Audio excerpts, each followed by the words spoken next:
He was really afraid of getting Alzheimer's because his dad had died of early onset Alzheimer's, and as you know... In the final years of his life, Peter Falk battled Alzheimer's disease, and as his health declined, tensions erupted between his second wife, Shera Danese, and his two daughters from his previous marriage, Catherine and Jackie. Rumors of isolation, legal battles, and family disputes swirled as questions arose about who was truly looking out for the actor's well-being. Now 13 years after his passing, Catherine Falk has finally spoken out, confirming long-held suspicions about her father's last days. What really happened during the final chapter of Peter Falk's life, and how did his daughters fight to preserve their connection with the man they adored? Peter Falk's career spanned decades, during which he became one of television's most beloved figures. Born in New York City in 1927, Falk didn't fit the traditional mold of a Hollywood leading man. His glass eye, a result of surgery at the age of 3 due to cancer, gave him a distinctive appearance that set him apart in the world of acting. Coupled with his raspy, recognizable voice, Falk had a presence that audiences couldn't forget. His breakthrough came with the role of Lieutenant Columbo in the hit detective series Columbo. As the unassuming, seemingly disorganized detective, Falk mastered the art of appearing underestimated by his suspects, until he delivered their eventual downfall with razor-sharp intellect. The key to his performance lay in the smallest quirks: the iconic trench coat he found himself, the ever-present cigar, and his disarming catchphrase, One more thing.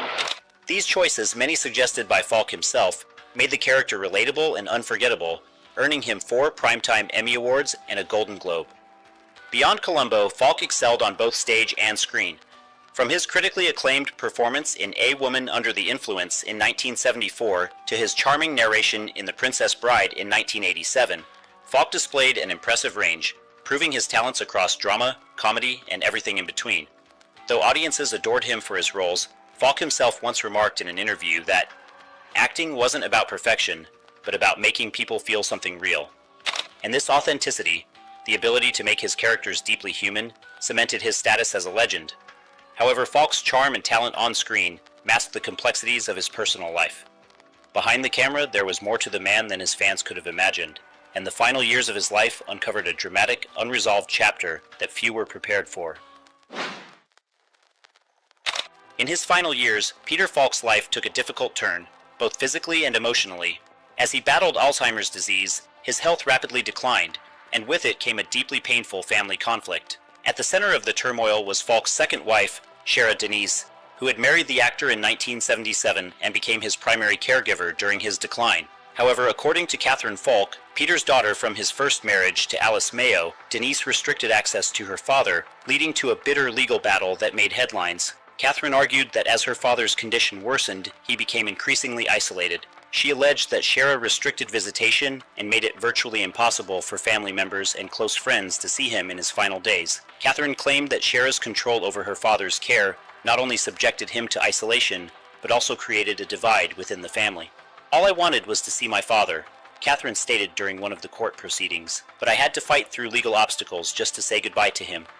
The dispute escalated into a lengthy and emotional courtroom battle. Catherine sought conservatorship rights, arguing that her father's mental deterioration left him vulnerable and unable to make sound decisions about his well-being or estate. For Catherine, this wasn't just a legal fight, it was a race against time, as Peter's health continued to decline. The tension between her and Shera brought the family's struggles into the public eye, with court documents detailing Catherine's heartbreak over being kept away from her father. For Catherine, the experience was as much about love as it was about loss. Fighting to gain access to her father not only took a toll on her emotionally, but also highlighted just how fragile family dynamics could become in the face of illness and legal disputes. In the end, after a protracted legal struggle, Catherine was granted the right to visit her father during his final months. While the time she spent with him was brief, it was, in her words, a moment of peace amidst all the pain. This poignant reunion gave her the closure she had desperately sought, and it became a reminder of the importance of ensuring families can stay connected, even during life's most challenging chapters. But the scars of this legal battle ran deep, and the events of those years cast a long shadow over Peter Falk's final days, leaving both personal and public questions about the balance between caregiving, family, and control. While Peter Falk's public life revolved around his iconic roles, his private life as a father revealed a playful, deeply human side that many of his fans never got to see. Falk had the kind of humor and imagination that brought magic to ordinary moments, leaving his daughters, Catherine and Jackie, with stories that shaped their memories of him. One such moment took place during a sunny afternoon in Central Park. As the family strolled through the pathways, Falk noticed a street mime performing for the crowd. "Never one to miss an opportunity for some fun," he whispered to the performer, and hatched a plan to surprise his daughters. As the mime remained still like a statue, Falk casually dropped a coin into his hat. Catherine and Jackie leaned in curiously, admiring the statue's stillness, when suddenly the mime sprang to life, mimicking Falk's iconic mannerisms, from his trench coat movements to his exaggerated gestures. The family burst into laughter, pulling nearby onlookers into their moment of joy. At home, Falk's creativity continued to shine. He would often entertain his daughters with impromptu puppet shows, transforming his living room into a miniature theater. Armed with a collection of quirky puppets, he crafted fantastical narratives, giving each character a unique personality and voice. For Jackie and Catherine, it wasn't just entertainment. It was a glimpse into their father's vivid imagination and the joy he found in making people laugh. As Catherine once noted, he had a way of turning even the simplest things into something unforgettable. These moments provided a stark contrast to the anguish Catherine later described as she fought to see her father in his final days. The man who had brought so much laughter and connection to their lives became increasingly out of reach as Alzheimer's and legal battles took their toll. Yet for Catherine and Jackie, the memories of their father's humor and warmth remained a source of comfort, even amidst the pain of his decline. Peter Falk's ability to infuse love and playfulness into everyday life stood in opposition to the struggles that marked his later years. These stories, shared by his daughters, shed light on the complexity of the man behind the Columbo trench coat, a man who was every bit as imaginative, kind, and, at times, mischievous as the characters he brought to life on screen.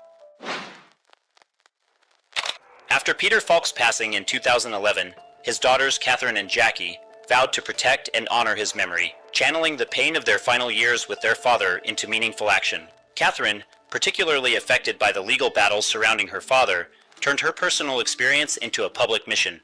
She founded the Catherine Falk Organization, a nonprofit advocating for the rights of adult children to maintain relationships with their aging or incapacitated parents. This movement stemmed from her struggles during her father's final years, where she was forced to fight for visitation rights through lengthy legal proceedings. Rooted in Catherine's story, the organization has pushed for legislative changes in family law, particularly around guardianship and visitation rights. Among its key achievements was the introduction of the Peter Falk Bill, a law passed in several U.S. states aimed at ensuring children can maintain access to their parents, even when disputes over conservatorship arise. Speaking about this initiative in interviews, Catherine explained that the bill was about protecting families from unnecessary legal barriers during some of the most difficult moments in their lives.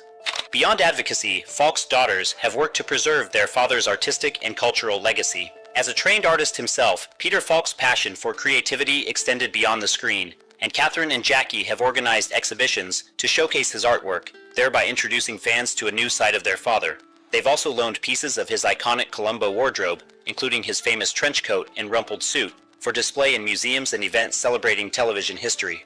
Jackie once described the importance of these items as symbols of a character that brought so much joy to so many.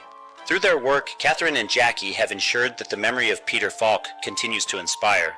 Whether it's through advocating for families, sharing his artwork with the world, or preserving the iconic legacy of Lieutenant Columbo, the efforts of his daughters reflect both a love for their father and a commitment to making something meaningful out of their personal challenges. For them, honoring Peter Falk isn't just about remembering the past, it's about shaping the future for others who face similar struggles.